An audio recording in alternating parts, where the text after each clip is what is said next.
বিসমিল্লাহ। নাম্বার 1, জুমার দিন উপলক্ষে সবচেয়ে বেশি পরিমাণে যে আমলটা করতে হবে, পরিমাণে সবচাইতে বেশি করতে হবে, সেটা হলো দুরূদ শরীফের আমল। কিসের আমল? কারণ নবী করিম সাল্লাল্লাহু আলাইহি ওয়াসাল্লাম বলেছেন, আকফিরু আলাইয়া মিনাস সালাতি মিন ইয়াউমিল জুমআতি ওয়া লাইলাতিল জুমআহ, তোমরা জুমার দিন এবং জুমার রাত হলো বৃহস্পতিবার দিবাগত রাত, অর্থাৎ বৃহস্পতিবার সূর্য অস্ত হয়ে গেছে, জুমার দিন শুরু। তো এই জুমার রাত এবং জুমার দিন, এই উভয়টাতে তোমরা আমার প্রতি বেশি বেশি করে দুরূদ প্রেরণ করো, আমার জন্য আল্লাহর কাছে দোয়া পেশ করো।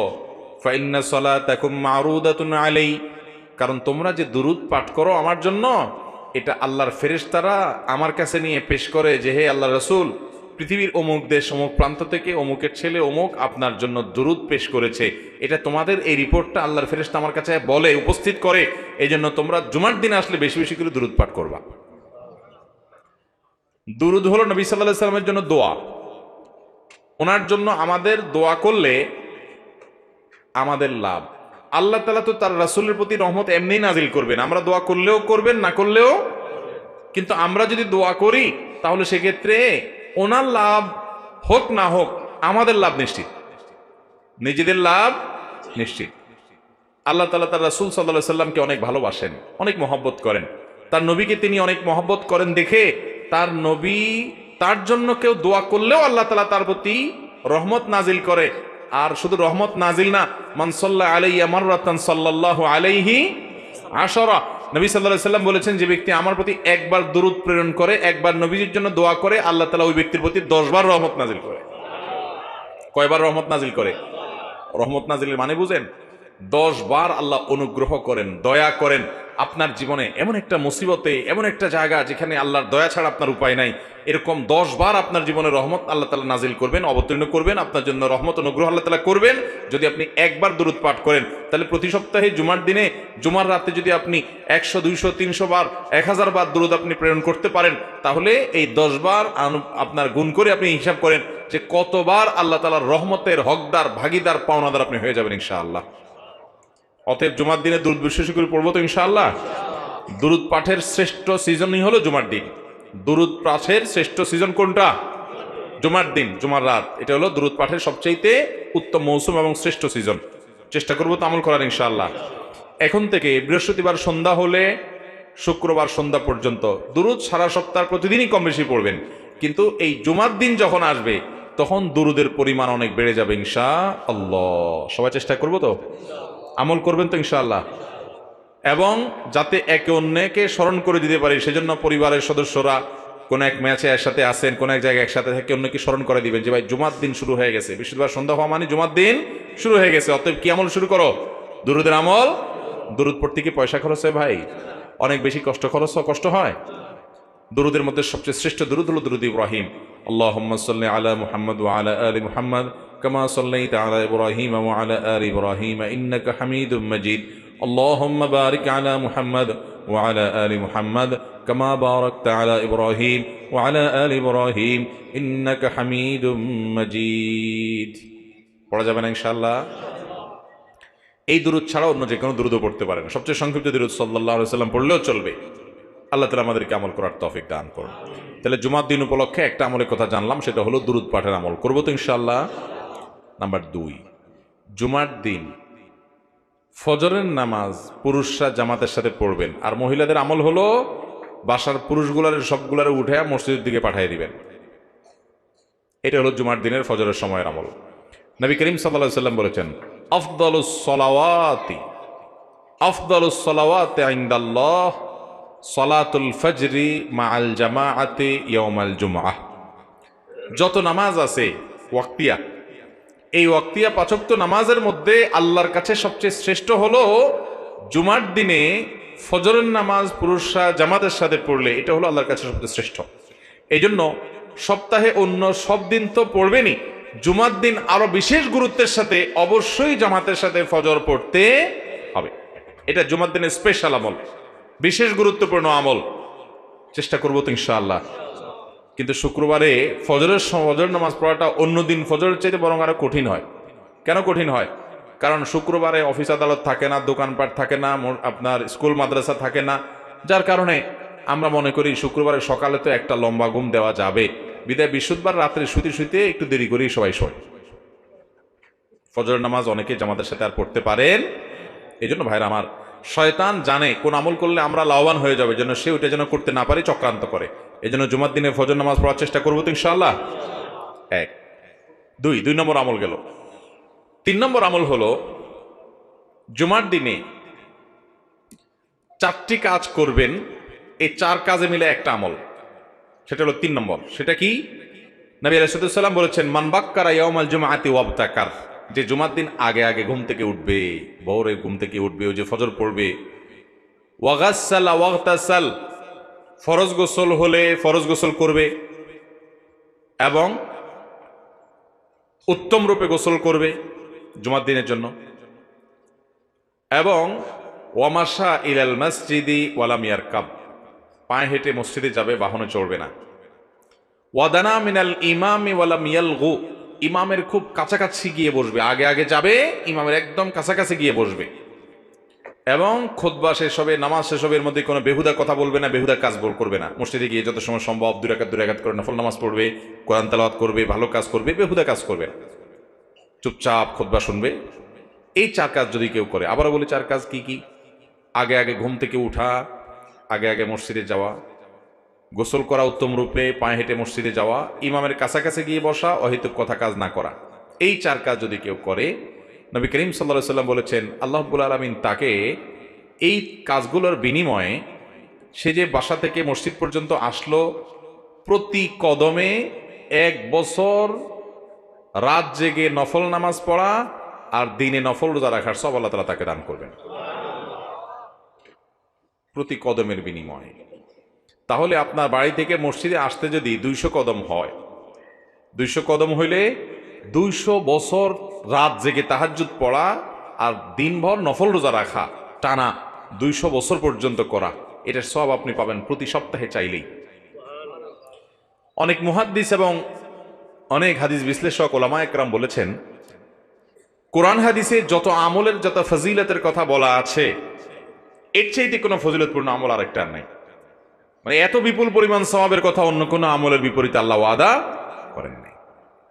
তাহলে জুমার দিনের এই আমলটা করবো তো ইনশাআল্লাহ। আগে আগে ঘুম থেকে উঠা, ওই যে ফজর তো মসজিদে পড়বি, এবং উত্তম রূপে গোসল করা, পায়ে হেঁটে মসজিদে যাওয়া, ইমামের কাছাকাছি গিয়ে বসে খুতবা শ্রবণ করা পর্যন্ত কোনো কথাবার্তা না বলা, তেলাওয়াত জিকির আজকার ইত্যাদিতে মশগুল থাকা, এই কাজটা যদি আপনি করতে পারেন, তাহলে প্রতি কদমের বিনিময়ে 1 বছর নফল রোজা, 1 বছর রাত জেগে নফল ইবাদত করা সহজ কথা না। এটার সব আল্লাহ তাআলা দান করবেন প্রতি কদমের বিনিময়ে। আল্লাহ আমাদের সবাইকে তৌফিক দান করুন। তাহলে মোট কয়টা আমলের কথা বললাম? 3টা।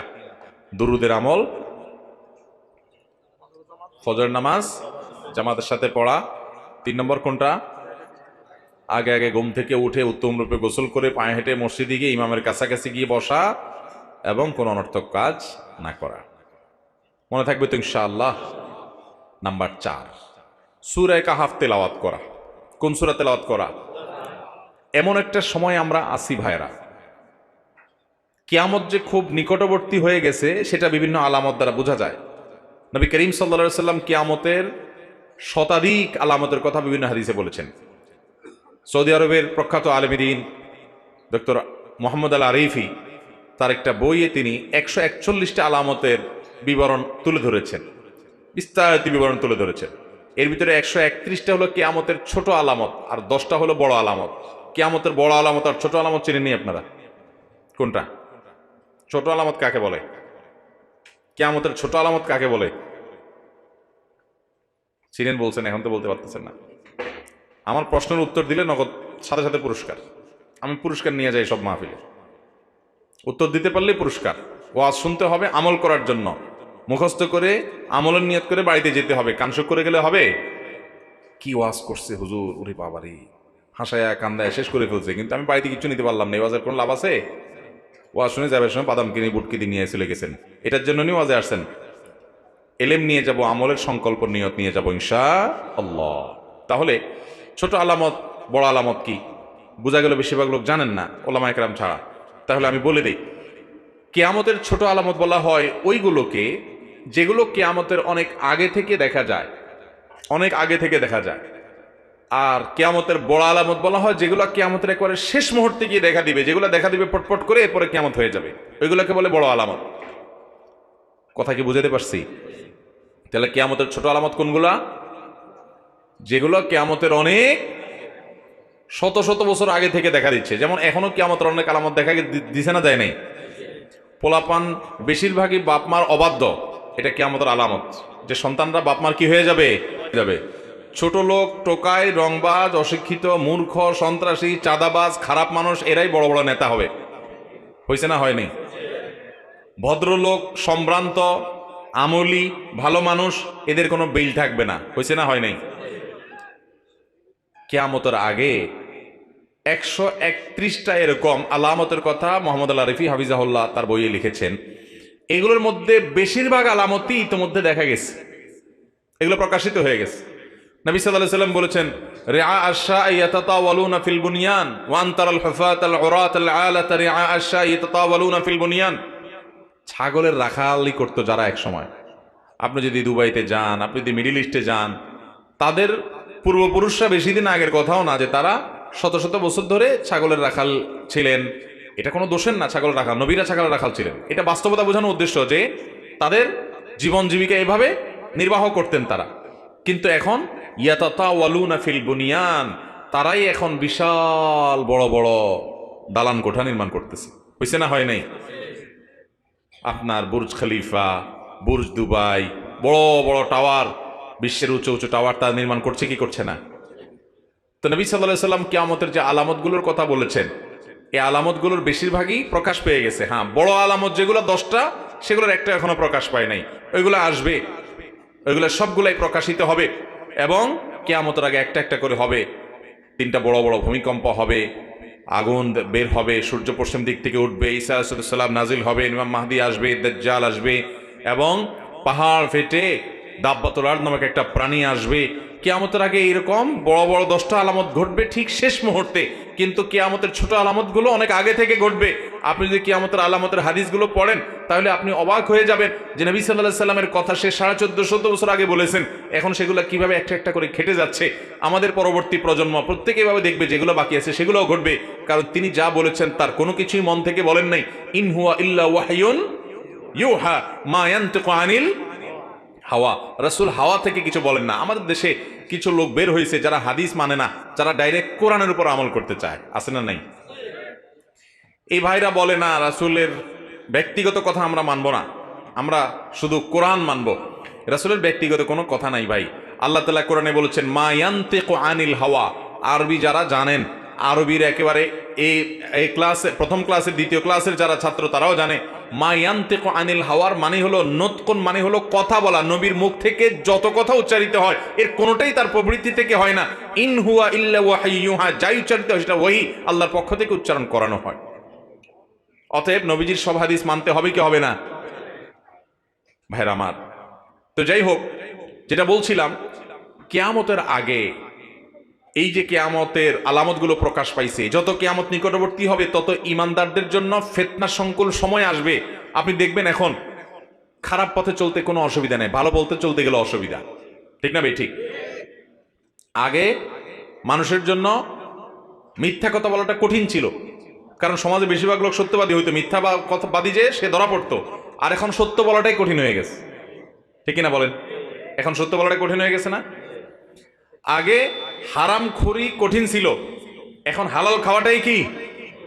কিয়ামত যত নিকটবর্তী হবে মানুষ ভালো থাকাটা বরং কঠিন হবে, আর খারাপ থাকাটা কি হবে? সহজ হবে।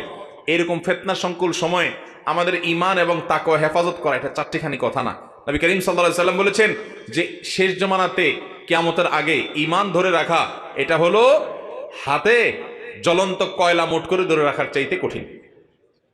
ওইটা যেরকম কঠিন কাজ, ঈমান রাখাটা সেরকম কঠিন কাজ।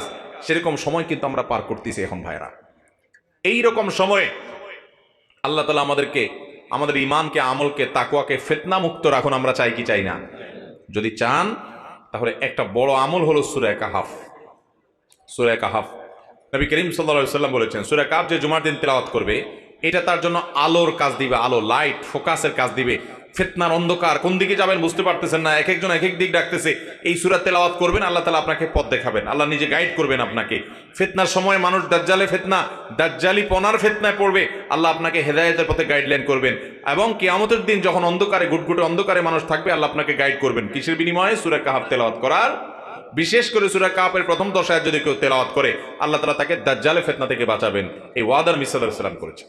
এই জন্য জুমার দিন কখনো সূরা কাহফের তেলাওয়াত ছাড়া যাবে না ইনশাআল্লাহ। চেষ্টা করব তো ভাইরা আমার। সূরা কাহফটা আয়তনে একটু বড়, পড়তে একটু বেশি সময় লাগবে। আপনি তেলাওয়াত করতে জানেন না তো আপনি অন্তত শুনেন, কিন্তু তেলাওয়াত করতে যদি জানেন তাহলে অবশ্যই তেলাওয়াত করবেন। যদি খুব আস্তে আস্তে তেলাওয়াত করেন তাহলে 30 মিনিট লাগবে, 40 মিনিট লাগবে, এর বেশি লাগবে না। তাহলে ইনশাআল্লাহ সূরা কাহফ জুমার দিন তেলাওয়াত করব তো ইনশাআল্লাহ। ফেসবুকের এই যুগে, ইউটিউবের এই যুগে আমাদের দিনদার ভাইরা যারা 5 ওয়াক্ত নামাজ পড়ার চেষ্টা করেন, সে ভাইদেরও কোরআন তেলাওয়াত করা হয় না ভাই। কোরআনটার প্রতি আমাদের আজকে অবিচার, সকল সীমা ছাড়িয়ে গেছে। অন্য সব আমল টুকটাক করা গেলেও কোরআনকে আমরা সময় দিতে পারি না। অথচ ওয়াকাল রাসূল ইয়া রব্বি ইন্না কওমি ইত্তাখাযু হাযাল কুরআনা মাহজুরা। কিয়ামতের দিন কিন্তু আল্লাহর রাসূল আল্লাহর সামনে নালিশ করবেন যে আল্লাহ, আমার জাতি এই কোরআনকে তারা পরিত্যাগ করছে, পরিহার করছে, কোরআনকে তারা অ্যাভয়েড করেছিল, এই কোরআনকে তারা সময় দেয় নাই, এই কোরআনের কথা তারা শুনে নাই, মানে নাই, ঈমান আনে নাই। এই নালিশ নবীজি আল্লাহর কাছে করবেন কোরআন পরিত্যাগকারীদের বিরুদ্ধে। অতএব কোরআন পরিত্যাগ এটা ভয়াবহ অপরাধ। কিন্তু আজ মুসলিম মিল্লাত গোটা দুনিয়াতে দেখবেন যে কোরআন পড়ার সময় আমাদের হাতে নাই। এর অন্যতম কারণ হলো স্মার্টফোন। এটা আমাদেরকে এত এঙ্গেজ করে ফেলছে যে কোরআন তেলাওয়াত করার সময় আমাদের হাতে। তো সপ্তাহের অন্য দিন আপনি তেলাওয়াত করতে পারেন বা না পারেন, যতটুকু করেন বা না করেন, অবশ্যই অবশ্যই আপনি সপ্তাহে জুমার দিন সূরা কাহফটা তেলাওয়াত করেন, তাহলে অন্তত সারা সপ্তাহের কিছুটা হইলেও আপনি রসদ নিয়ে ফেলতে পারবেন। যদিও প্রতিদিনই তেলাওয়াত করা উচিত, চেষ্টা করবো তো ইনশাআল্লাহ সূরা কাহফ তেলাওয়াত করতে। তাহলে কয়টা আমল গেল? কথা 4টা। প্রথমটা কি গেল? দুরূদ শরীফ। দ্বিতীয়টা ফজর নামাজ জামাতের সাথে পড়া। 3 নম্বরটা ঘুম থেকে আগে উঠে উত্তমভাবে গোসল করে পায়ে হেঁটে মসজিদে গিয়ে ইমামের খাপ কাছাকাছি গিয়ে বসে খুতবা শোনা, অনর্থক কাজ না করা। 4 নম্বর সূরা কাহফ তেলাওয়াত করা। মাশাআল্লাহ, আপনারা খুব মনোযোগ দিয়ে শুনছে, দেখা গেছে আমল করবেন তো সবাই ইনশাআল্লাহ। 5 নম্বর হলো জুমার দিনে একটা সময় দোয়া কবুল হয়। নবী করিম সাল্লাল্লাহু আলাইহি ওয়াসাল্লাম বলেছেন, জুমার দিনে একটা দোয়া বান্দার এটা কবুল হবে, এটা ফেরত দেওয়া হবে না। এখন সেই দোয়াটা যে কোন সময়ের দোয়া, এটা হাদিসে নবী সাল্লাল্লাহু আলাইহি ওয়াসাল্লাম বলেননি। মুহাদ্দিসগণ, হাদিস বিশারদগণ, হাদিস বিশ্লেষক উলামায়ে কেরাম গবেষণা করে বিভিন্ন রকমের সময় বের করেছেন। কেউ জুমার নামাজের আগে পরের বিভিন্ন সময়ের কথা বলেছেন, কেউ অন্য সময়ের কথা বলেছেন। তবে বেশিরভাগ ওলামাদের মত হলো, বেশিরভাগ মুহাক্কিকদের মত হলো জুমার দিন শেষ প্রহর, অর্থাৎ সূর্য আসরের পর থেকে নিয়ে সূর্য ডুবার আগ পর্যন্ত এই সময়টাতে দোয়া কবুল হয়। এই জন্য আল্লাহর নেককার, ইমানদার, মুত্তাকি, পরহেজগার আল্লাহওয়ালা মানুষদেরকে দেখবেন জুমার দিন সূর্য ডুবার আগে তারা দোয়ায় মাশগুল হয়ে যায়, দোয়ায় মগ্ন হন। যারা বিশেষ করে মক্কা মদিনা যাওয়ার তৌফিক হয়েছে, হারামাইনে দেখবেন সারা দুনিয়া থেকে আল্লাহর নেককার বান্দারা, আল্লাহর আমল পাগল বান্দারা, জান্নাতের পথযাত্রী মানুষগুলো দেখবেন এই সময়টাতে খুব বেশি দোয়ায় মাশগুল হয়ে গেছে। আমার দেশে বেশিরভাগ মানুষ আমরা জানি না, যার কারণে আমলটা আমাদের হয় না। জুমার দিন সারা দিনভর আপনি দোয়া করবেন বেশি বেশি করে। স্পেশালভাবে চেষ্টা করবেন সূর্য ডুবার আগে আল্লাহর কাছে নিজের মনের সব চাওয়াগুলোকে পেশ করবেন, দোয়া করবেন। ঠিক আছে তো ইনশাআল্লাহ? তাহলে এই 5টা আমল হলো। এই 5টা আমল প্রত্যেক জুমা আমরা করার চেষ্টা করব। দুরূদ বিশেষ করে পড়া, জুমার দিন পুরুষরা ফজর নামাজ জামাতের সাথে পড়া, মহিলারা পুরুষদেরকে উঠায়া যে কোনোভাবে হোক সুবিশুদ্ধভাবে তাড়াতাড়ি শোয়াই দিবেন ছেলেদেরকে, যেন তারা ফজর নামাজ জামাতের সাথে পড়ার নিয়তে শোয়, আগে আগে শোয়াই দিবেন যাতে করে তারা পড়তে পারে। এরপরে ঘুম থেকে উঠাই দিবেন, আপনার এর মাধ্যমে এই সওয়াব পাবেন। এবং সেই সাথে সূরা কাহফ তেলাওয়াত করবেন এবং মসজিদে ওই যে তাড়াতাড়ি আসবেন, জুমার নামাজে ইমাম সাহেবের কাছাকাছি যাবেন, গোসল করবেন, পায়ে হেঁটে আসবেন, এগুলো করবেন। এবং সর্বশেষ হলো দোয়া করবেন দিনভর, বিশেষ করে সূর্য ডুবার আগে আগে। আমল করবো তো ইনশাআল্লাহ? চেষ্টা করবো তো সবাই ইনশাআল্লাহ?